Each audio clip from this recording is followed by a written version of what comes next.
Le Rwanda est l'un des pays les plus petits au monde, un pays plus petit que la région Hauts-de-France pour donner un exemple. Mais c'est un pays dont le destin tragique interpelle.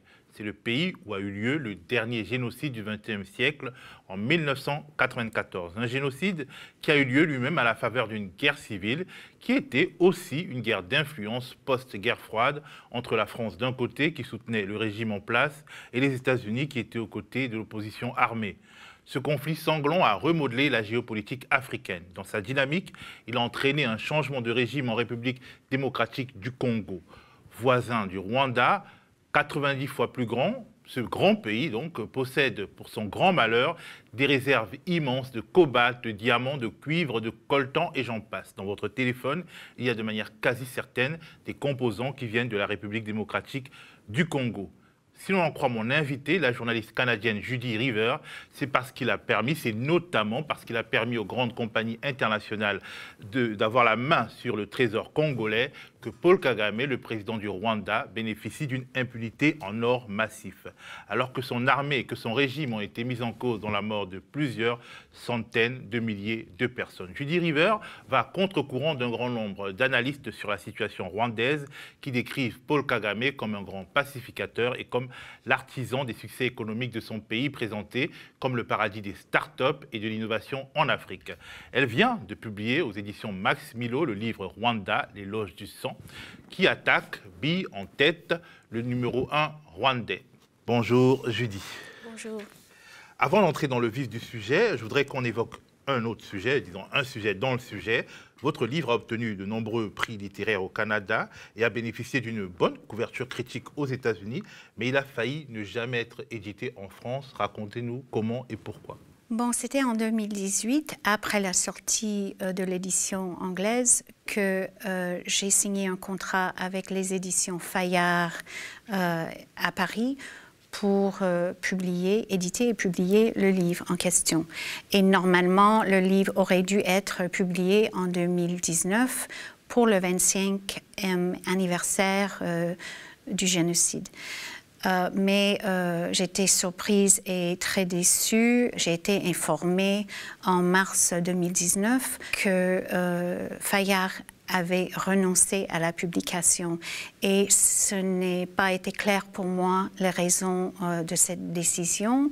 J'ai compris qu'il y avait des influences négatives sur la maison d'édition, et alors qui ont fait que ils ont pris cette décision, mais la décision a été prise et ils m'ont informé que la décision n'a pas été... Ils n'ont pas aucunement remis en cause la qualité de mon ouvrage. C'était vraiment pour une autre raison. Et ils n'ont pas donné cette raison?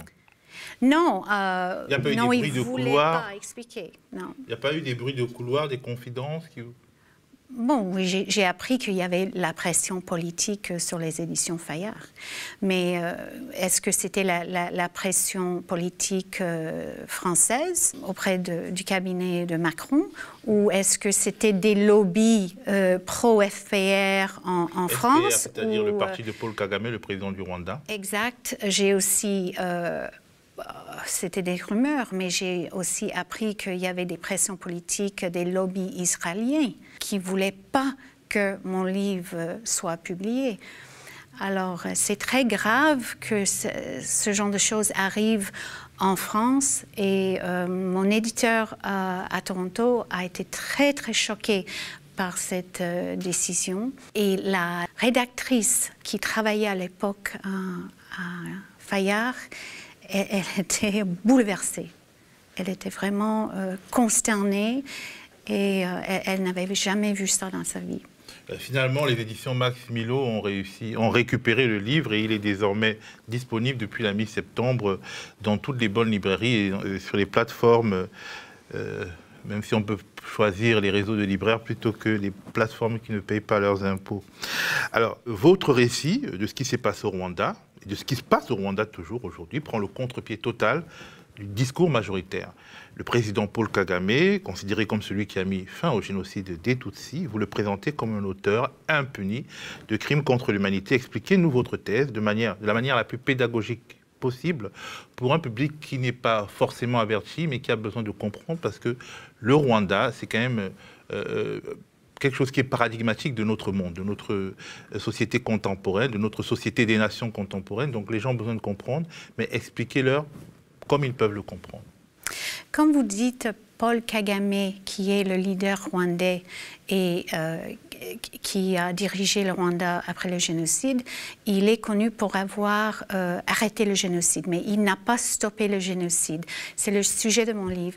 Je montre comment ces troupes, ces commandos ont œuvré derrière le front militaire et ont massacré d'une manière systématique les populations Hutus. On a ciblé Le FPR étant majoritairement Tutsi. C'est-à-dire qu'au Rwanda, il y a 3 groupes ethniques, les Tutsis, une minorité, environ 10%, les Hutus, la majorité, environ 90%, et les Twa qui sont quelques milliers. Et donc, en gros, le pouvoir avant Paul Kagame était Hutu, donc issu de la majorité.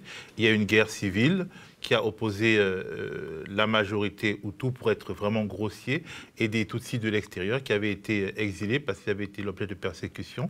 Ces Tutsis sont entrés dans le pays, ont lancé une rébellion meurtrière, enfin, les affrontements étaient meurtriers, et il y a eu un génocide de la minorité Tutsi, ça c'est certain.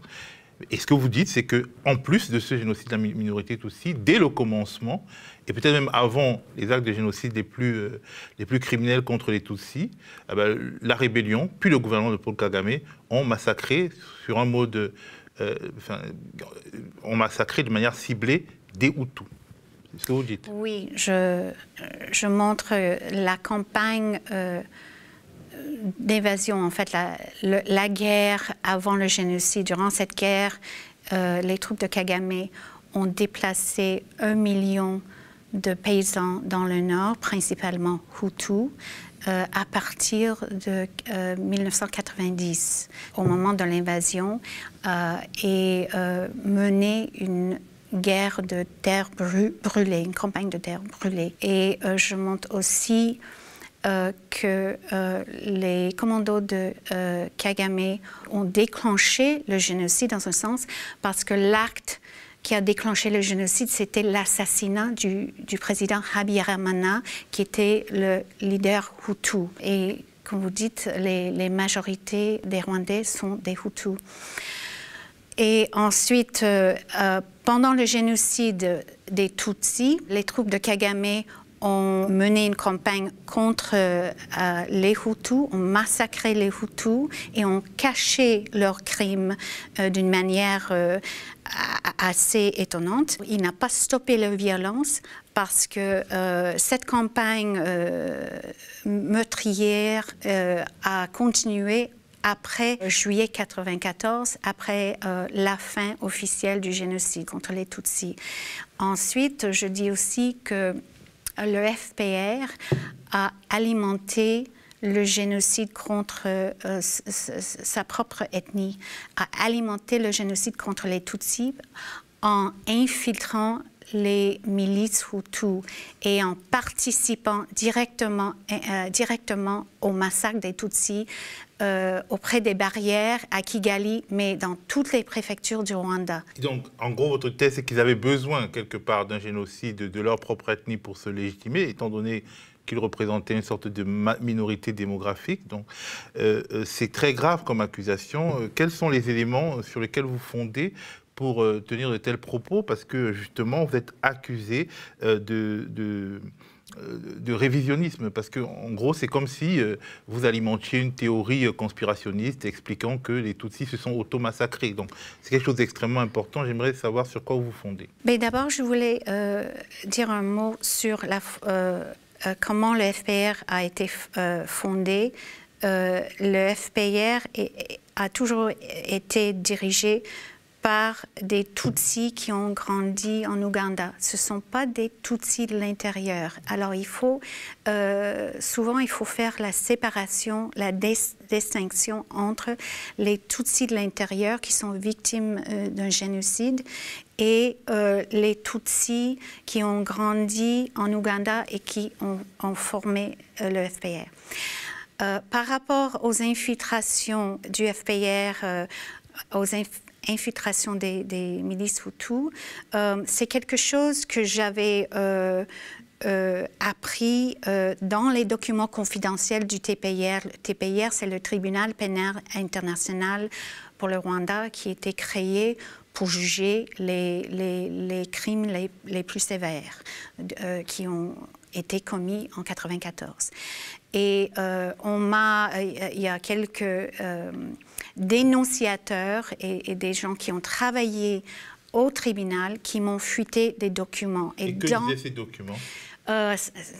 Disait plusieurs choses. J'ai reçu, par exemple, un des documents qui était un rapport sommaire rédigé par les enquêteurs. Des enquêteurs qui, d'une manière clandestine, enquêtaient sur les crimes du FPR parce que c'était pas facile d'enquêter sur un régime qui avait pris le pouvoir, qui était en place, déjà ancré, et qui terrorisait des enquêteurs, mais surtout des Rwandais à l'intérieur du pays.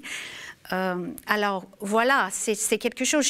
J'avais entendu des histoires des infiltrations des milices par le FPR, mais c'était quand j'ai reçu ce document en 2015, j'ai vu que c'était un phénomène qui était bien fondé, sur lequel les enquêteurs avaient recueilli pas mal de témoignages. Les témoignages venant d'infiltrés du FPR au sein des milices Hutus?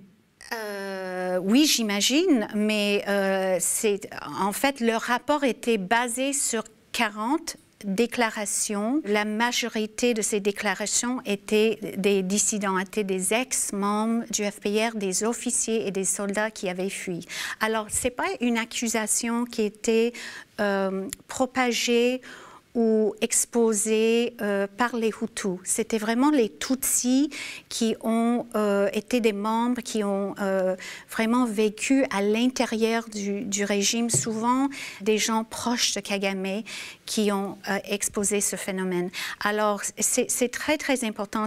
Mais il y a pas énormément de détails dans ce rapport dont je vous parle, mais il y a d'autres documents que j'ai reçus après qui ont indiqué pourquoi et dans quels endroits les commandos ou les techniciens, on les appelle les techniciens aussi, où ils ont œuvré et comment ils ont tué des Tutsis. Et à base de ces documents, j'ai ensuite interviewé des dizaines et dizaines de ex-membres du FPR et ils m'ont tous avoué que c'est vrai. Et c'est assez accablant comme tactique militaire de tuer les protégés. Oui, et lui, il est connu par avoir stoppé le génocide, sauvé les Tutsis, et c'est pas du tout vrai. Donc, en gros, vous fondez sur des rapports d'enquêteurs internationaux et puis sur les confessions de repentis du FPR. Mais on peut vous dire que ce sont peut-être des frustrés qui racontent des histoires. Est-ce que les témoignages que vous avez recueillis sont assez probants pour que vous soyez en mesure d'affirmer qu'ils n'affabulent pas, voilà. En fait, les témoins qui ont rencontré des enquêteurs de l'ONU ne sont pas juste un ou deux ou trois personnes qui peuvent être accusées d'être frustrées ou peut-être fabriquer des histoires. C'est des dizaines de personnes et ils étaient en contact, ils avaient un réseau de 500 personnes, 500 témoins, j'imagine, y inclut des Hutus. Mais c'était une équipe d'enquête très, très sophistiqué, avec beaucoup d'expérience, OK? Déjà. Ensuite, moi, j'ai tissé les liens avec des anciens membres du FPR pendant des années. Et c'est pas une personne ou deux ou même trois personnes à qui je fie, à qui je dépends. C'est beaucoup de personnes. Alors, il y a une cohérence de faits similaires. Il y a un renforcement de preuves dans cette histoire. Il y a des témoignages des victimes Hutus, ensuite des témoignages, des confessions des Tutsis, qui renforcent les témoignages des Hutus. Ensuite, tout est corroboré par des documents. Alors, les analystes qui critiquent votre travail le qualifient de réquisitoire et estiment que vous êtes obsédé par la thèse du double génocide, alors qu'on a d'un côté les Tutsis, une minorité, donc qui est techniquement susceptible d'être exterminée, et de l'autre côté, l'écrasante majorité de la population, sachant que, bon, on est dans un contexte peu technologique, on ne peut pas en finir avec la majorité. Donc, quelque part, d'un point de vue au-delà du bien et du mal, on considère qu'une minorité ne peut pas, dans un contexte donc, où il n'y a pas d'armes de destruction massive, en finir avec la majorité, et que du coup la thèse du double génocide, elle est exagérée ou bien alors elle est fallacieuse. Bon, la définition du génocide, c'est l'intention et les actes qui visent à exterminer la totalité ou une partie de l'ethnie ou d'un groupe national ou politique. Alors, la totalité ou une partie. Et c'est pourquoi je dis que les actes commis par le FPR contre les Hutus ont réussi à exterminer une partie de cette ethnie. Les Hutus. Et ils ont exterminé une grande majorité des leaders politiques, des commerçants, les leaders de la communauté Hutu, des commerçants, des avocats, des enseignants et des politiciens. Ensuite, ils ont ciblé les paysans pour s'emparer de la terre de ces gens-là. Alors, c'est certain que pour moi, c'est une qualification qui est bien fondée, mais je n'ai pas, quand j'ai commencé cette recherche, j'avais pas une partie pris. J'étais vraiment, je voulais enquêter sur les crimes du FPR qui étaient négligés, à mon avis, et je n'avais pas vraiment penser qu'est-ce que ça voulait dire, la qualification des crimes de masse, etc. Mais c'était après des années et des années en entendant les témoignages, surtout des Tutsis, des soldats et des officiers qui m'ont avoué que le FPR était obligé ou a voulu éliminer les Hutus. C'était toujours le mot « éliminer les Hutus ». Et ça m'a beaucoup frappée. J'ai laissé un peu à côté cette notion d'élimination, mais après avoir écrit mon livre, je sentais que j'avais un devoir à expliquer qu'est-ce que ces preuves, qu'est-ce que cette recherche pendant des années représentait. Okay. Alors, une association anti-France-Afrique en France qui est assez écoutée, qui fait du bon travail, en tout cas sur des pays que je connais, l'association Survie, vous accuse très fortement. Elle dit que vous déployez le même narratif que les génocidaires eux-mêmes. Est-ce que vous avez entendu cette accusation? Oui. Et qu'est-ce que vous en pensez? Qu'est-ce que vous pensez de Survie et de son accusation? Bon, déjà, Survie, il faut savoir, c'est un lobby pro-FPR. Alors, on prétend chez eux de protéger les intérêts des rescapés Tutsis. C'est une bonne chose de protéger les intérêts des rescapés Tutsis.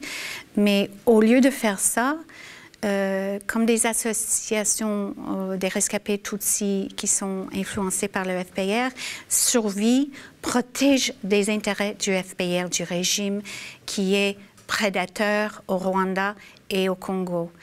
Le meilleur exemple, c'est le 17 août. On a publié une lettre qui était rédigée par 37 rescapés Tutsis en exil en Afrique et dans l'Occident, qui ont critiqué, qui ont dit que le régime, depuis plus que 25 ans, tue des Tutsis, harcèle des Tutsis de l'intérieur, menace les Tutsis.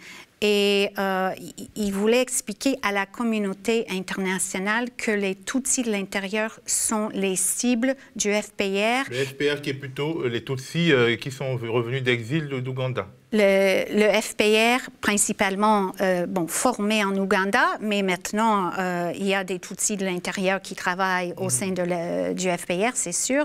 Mais les faits maintenant, la réalité maintenant est qu'on apprend que les Tutsis de l'intérieur ont toujours été ciblés par le FPR, ont toujours leur vie était toujours mise en danger. Mais on n'a jamais, ces gens-là n'ont pas pu exprimer librement sur ce sujet, sur les menaces qu'ils ont reçues. Alors j'essaie d'évoquer l'histoire de Bisesero, où les commandos du FPR ont œuvré avec les milices Hutus à massacrer les Tutsis de l'intérieur à Bisesero.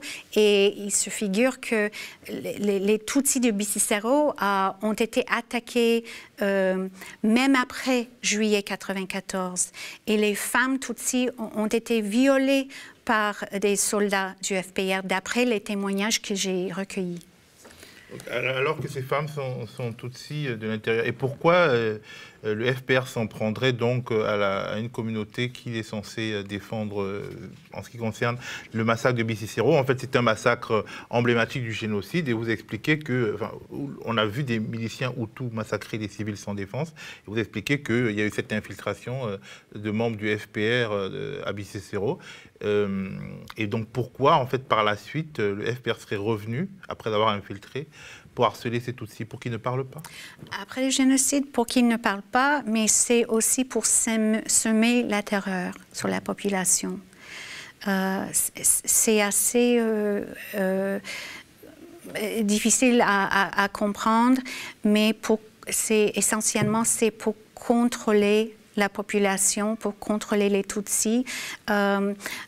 En revanche, avec les Hutus, ils ont ciblé, ils ont massacré, ils ont mis en tôle beaucoup de Hutus, mais c'était principalement une campagne de contrôle contre les Tutsis de l'intérieur. Alors, on se dit une chose, si Kagame a tort, c'est peut-être que le gouvernement français, accusé d'avoir porté à bout de bras les génocidaires, y compris après le génocide des Tutsis à travers le Congo. On se dit donc que si Kagame a tort, peut-être que le gouvernement français a raison, et c'est difficile à entendre pour ceux qui connaissent la France-Afrique, sa réalité amorale et violente. On a l'impression que ceux qui accusent Kagame défendent la politique africaine de la France, sur laquelle il y a énormément de choses à redire. Est-ce que vous comprenez ça? Bon, à mon avis, ce sont deux choses séparées. La politique étrangère de la France doit être examinée de près, surveillée, et il y a plein de choses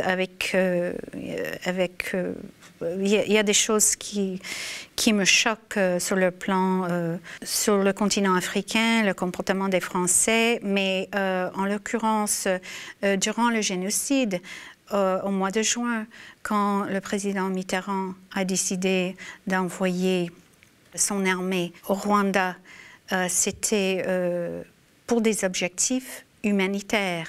Et tout ce qu'on a dit sur la France par rapport à leur soutien militaire et politique du régime de Habyarimana, d'après tout ce que j'ai lu, tout ce que j'ai vu, ce n'est pas fondé. Je parle des critiques que la France a soutenu le régime génocidaire et a soutenu les génocidaires et a laissé les gens qui ont été coupables d'avoir commis des crimes contre les Tutsis, et ensuite la France les a laissés partir au Congo.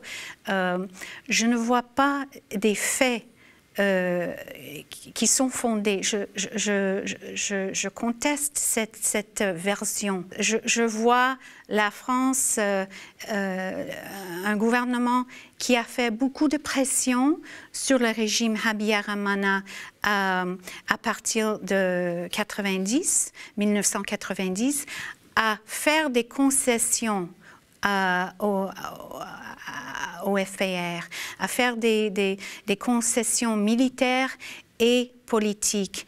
La France a aussi fait la promotion, a créé un contexte, ils ont encouragé les accords d'Arusha. Et l'appui militaire que la France a fourni au président Habyarimana était dans le contexte de guerre civile, c'est-à-dire, comme j'ai mentionné tout à l'heure, le FPR menait une guerre sauvage dans le nord et tuait les civils. Alors, c'est très important de se rappeler de cette guerre et le contexte qui a créé des conditions dans lesquelles le génocide a été déclenché. Alors, en lisant votre livre, on se dit que peut-être ce qui nous manque en France, en tout cas dans les milieux militants, c'est la compréhension géopolitique globale de ce qu'on appelait la guerre mondiale d'Afrique centrale. Donc après la guerre froide, la France et les États-Unis, qui étaient alliés contre les Russes, s'affrontent désormais en Afrique en soutenant chacun un camp dans le cadre d'une guerre fratricide dans un pays verrou qui permet donc de côtoyer les immenses richesses du Congo. Est-ce que j'ai bon quand je le dis selon vous? Quand vous avez fait vous avez enquêté pendant des années dessus, est-ce que vous pensez qu'il y avait cet affrontement géopolitique larvé entre la France et les États-Unis? Je ne le vois pas dans ce contexte. Je vois la main américaine et le comportement américain et le soutien pour Kagame. Je le vois, ce phénomène beaucoup plus important dans le déroulement des faits historiques. Je vais vous dire pourquoi. À partir des années 90, les niveaux de production du cuivre et de cobalt ont beaucoup chuté sous le régime de Mobutu au Congo. Et on voit que le président Mobutu, à cette époque, est devenu un fardeau pour les Américains. Il était imprévisible et très corrompu. Alors, on cherchait un moyen de le faire disparaître. On voulait changer un régime. Vous avez mentionné le changement de régime au début de cette conversation. C'était vraiment un changement de régime qui était appuyé et effectué par Washington en 90, sous Bill Clinton, oui, en 97. Les faits, en fait, les preuves sont très concrètes là-dessus. Alors, ce qu'on a vu, c'est que Kagame a été choisi pour renverser le régime de Mobutu. Et en renversant Mobutu, il a ouvert évidemment le corridor de richesse minérale au pays, qui était dormant. On dit qu'il y a 24 trillions de dollars de richesse potentielle au Congo. C'est là où l'économie mondiale commence. Alors, on voit déjà une stratégie géopolitique qui était très importante pour Washington. Il n'y a pas que les minerais, il y a aussi le gaz naturel, il y a aussi le pétrole. Alors, il y a une raison pour cette guerre, malheureusement. Donc, en fait, le Rwanda n'était qu'une étape. Ouganda, Rwanda, Congo. Oui, je pense. Quelles sont les forces d'argent qui ont sponsorisé au Rwanda et au Congo l'aventure politique de Paul Kagame?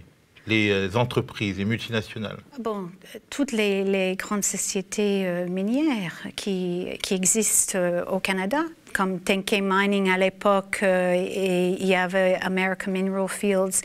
Je cite ces deux sociétés parce qu'ils ont aidé à financer la campagne militaire de Kagame qui a renversé le président Mobutu. Et à l'époque, même avant que le président Mobutu, il était toujours en place, mais les officiels ou bien les hommes d'affaires de ces sociétés minières organisaient un voyage à Lubumbashi au mois de mai, au Congo, dans le sud du Congo.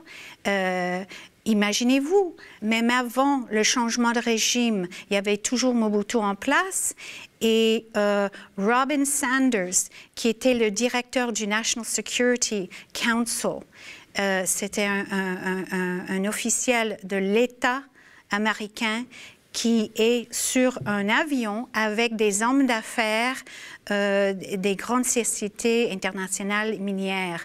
C'est assez extraordinaire. Et en même temps que ce voyage a été fait, les troupes de Kagame massacraient des réfugiés Hutus à Mbandaka, dans l'ouest du pays, de Congo encore. Alors, c'est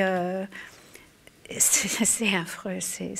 Et les multinationales françaises, qu'est-ce qu'elles ont fait pendant ce temps? Il y en a aussi.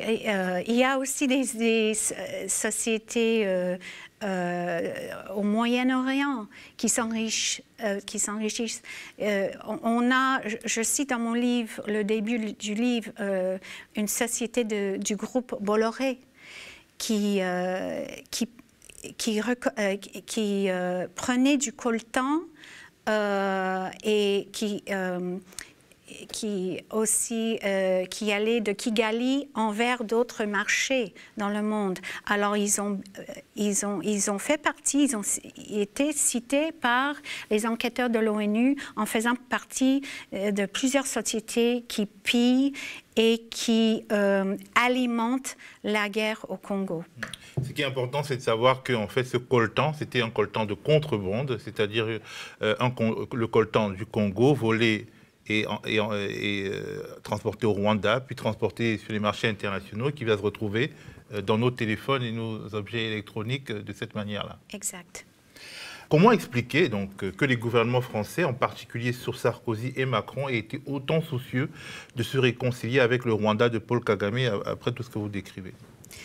Oui, à partir de 2007, le président Sarkozy et son ministre des Affaires étrangères à l'époque, Bernard Kouchner, merci, ils voulaient faire une autre genre de politique. Ils voulaient améliorer les relations diplomatiques avec Kigali. Alors, premièrement, ils voulaient que les mandats d'arrêt qui étaient issus du juge français Jean-Louis Bruguière contre les commandants de Kagame dans le dossier de l'attentat. Contre l'avion de son prédécesseur. Exactement, parce que la France enquêtait sur la responsabilité de l'attentat contre l'avion de Habyarimana, l'acte qui a déclenché le génocide. Alors, il y avait ce grand dossier qui était imposant et très stressant pour le nouveau gouvernement de Sarkozy, qui voulait améliorer les liens avec Kigali. Alors, je crois que le cabinet de Bernard Kouchner, bon, ils ont intervenu dans ce dossier et ils voulaient que les mandats d'arrêt soient annulés. Je pense qu'à partir de ce moment-là, 2007, il y avait un autre juge, un juge qui s'appelait Marc Trévidic et Nathalie Poux. Ils ont continué à mener leur enquête, mais on a vu une sorte de pression politique toujours qui régnait à l'époque sur le système judiciaire.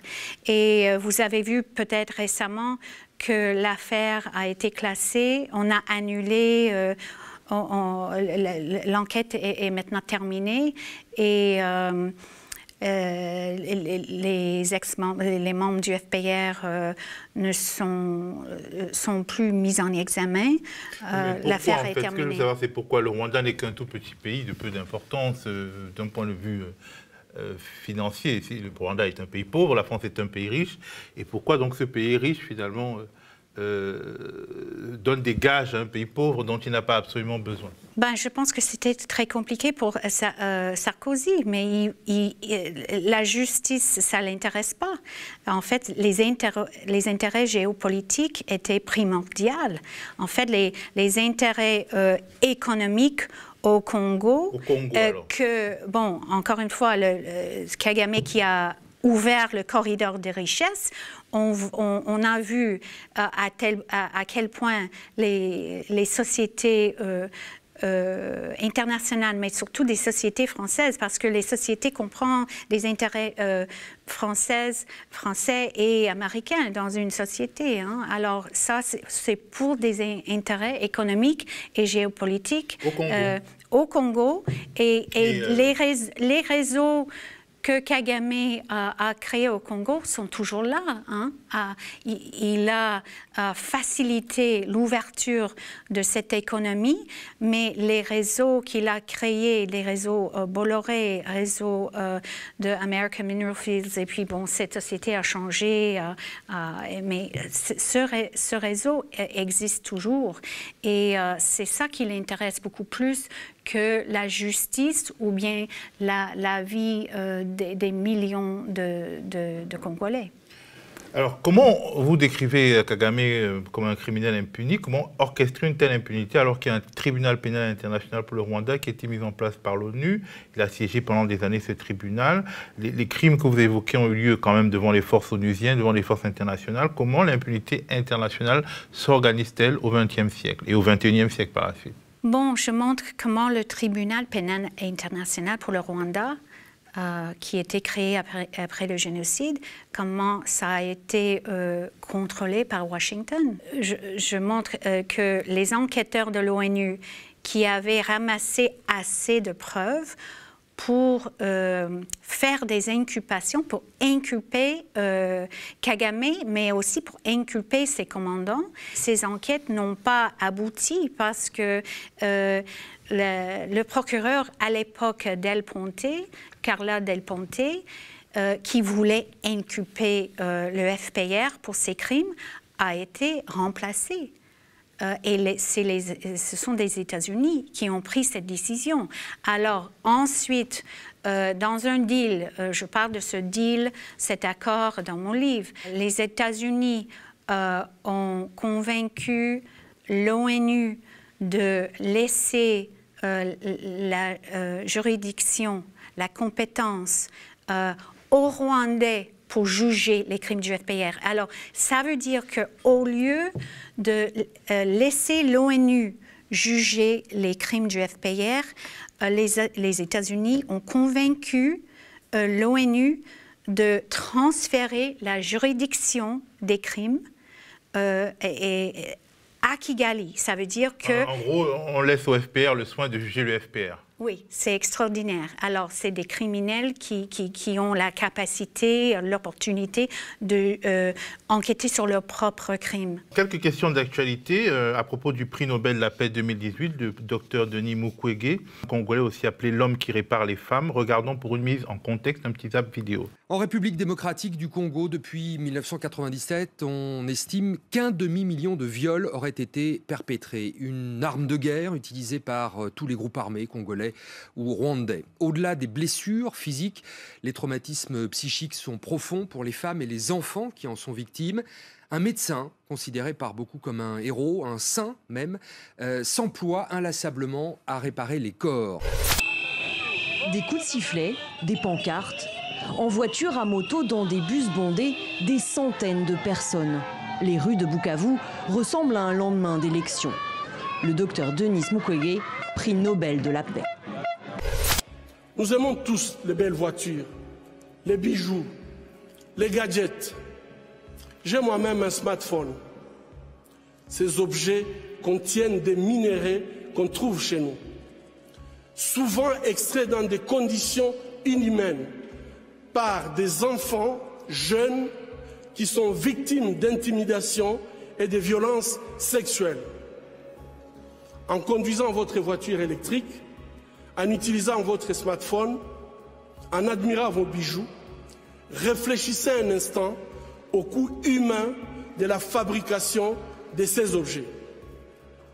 Toujours en RDC, le président se dit préoccupé par la sécurité du prix Nobel de la paix, Denis Mukwege. Félix Tshisekedi a demandé au gouvernement de veiller à la protection du célèbre médecin et d'ouvrir une enquête sur les menaces de mort à son encontre.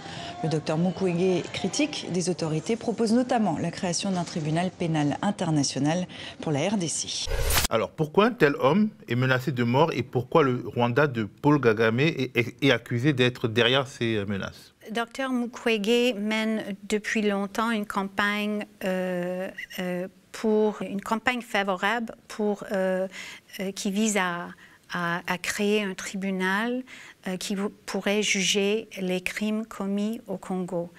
Et tout le monde sait que la guerre au Congo a été déclenchée par les troupes de Kagame.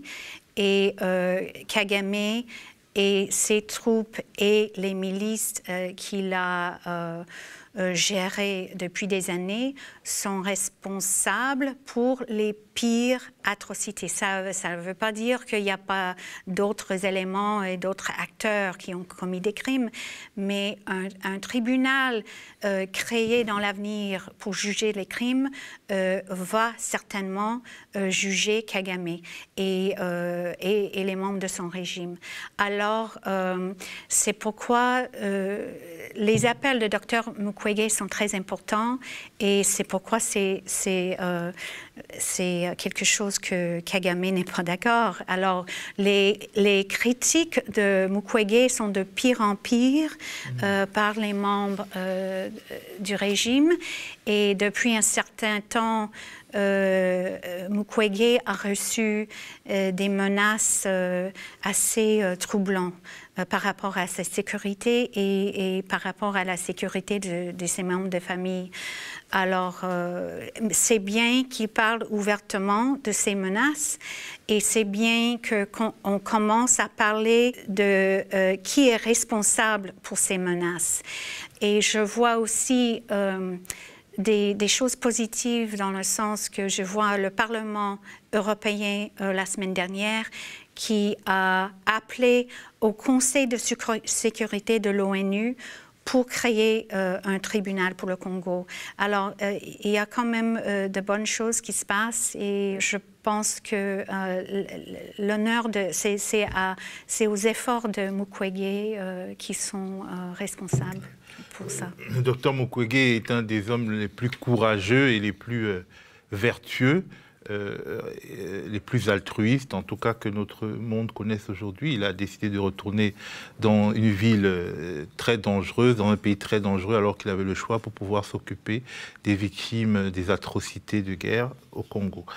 Une autre question d'actualité à propos de Paul Rusesabagina, donc, qui a sauvé au péril de sa vie des Tutsis du génocide et qui a inspiré le film Hôtel Rwanda. Alors aujourd'hui, Paul Rusesabagina est en prison au Rwanda, kidnappé dans des conditions étranges alors qu'il vivait ailleurs, et inculpé pour terrorisme, meurtre et financement d'une rébellion. Comment passe-t-on donc de juste ayant sauvé des Tutsis de génocide à criminel aux yeux du pouvoir rwandais? Bon, il faut savoir que on a vu depuis des années les accusations similaires qui ont été levées contre les critiques de Kagame, les opposants de Kagame, surtout les opposants politiques et militaires.